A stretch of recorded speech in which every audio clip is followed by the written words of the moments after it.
Unknown number. আমি ভাবলাম ভুল করে কেউ হয়তো কল দিয়েছে, কিন্তু ফোন বারবার বাজতেই থাকলো।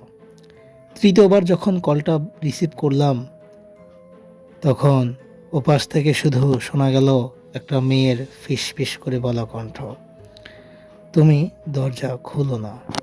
আমি ভয়ে জমে গেলাম, কারণ আমি তখন একা বাসায়। আমি কল কেটে দিলাম, কিন্তু 10 সেকেন্ড পর আবার কল দিল। এবার ওপাশ থেকে শোনা গেল, এটা তোমার পেছনে দাঁড়িয়ে আছে। আমার শরীর ঠান্ডা হয়ে গেল। ধীরে ধীরে বুঝলাম কেউ নেই। কিন্তু তখনই আমার রুমের দরজায় হালকা করে নক শোনা গেল, টক টক টক টক। আমি দরজার কাছে গিয়ে জিজ্ঞাসা করলাম, কে? শোনা গেল কোনো উত্তর নেই।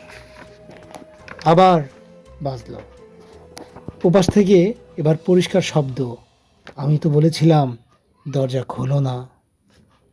হঠাৎ ছায়া দেখা গেল, কিন্তু বাইরেতে কোনো লাইট নেই। তাহলে আমি চিৎকার করে যাচ্ছিলাম, কিন্তু কোনো গলা দিয়ে সাউন্ড বের হলো না। ছবিতে দেখা যাচ্ছে আমার পেছনে লম্বা একটা কালো ছায়া। পরের দিন আমাকে হাসপাতালের বেডে পাওয়া গেল অচেতন অবস্থায়, কিন্তু আমার ফোনে কোনো নেটওয়ার্ক পাচ্ছিল না।